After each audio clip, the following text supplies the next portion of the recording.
Hi, this is Solving the Rubik's Cube Part 2. In Part 1, we learned how to solve the first layer of the cube, and now for the second layer.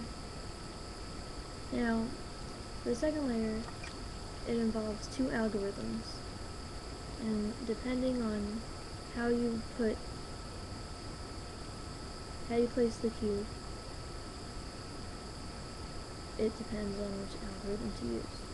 So, right now, we're going to try to find the orange and the yellow piece, which is right here. Yellow and orange. Yellow, orange, yellow. Alright, so now we're going to line it up with the yellow. We want it to line up always, okay? So now, since it lined up on the left side of the two sides,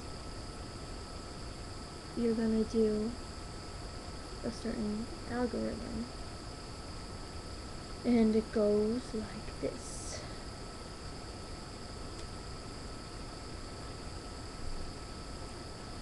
Top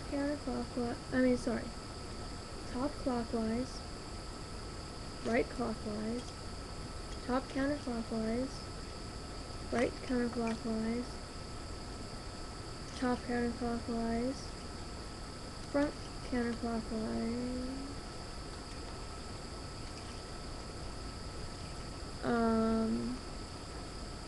top clockwise, and front clockwise. And there it is, right in the middle. Alright. And now, let's see if we could find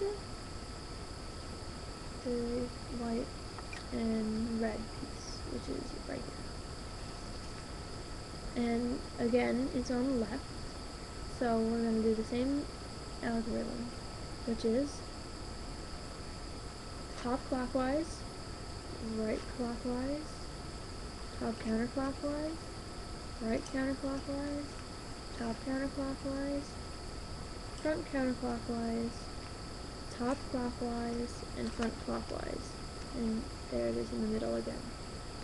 Now, we have to find the red and yellow, which is in the spot, but it's backwards. So I'm just going to take it out really quick. Just a second.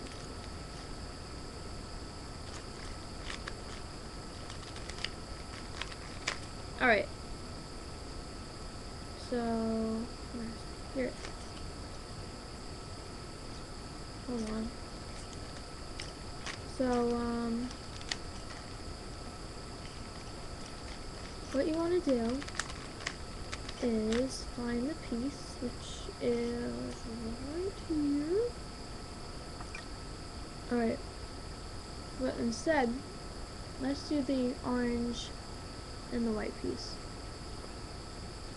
Alright, so this time, as you can see, it's lined up on the right side of the two sides.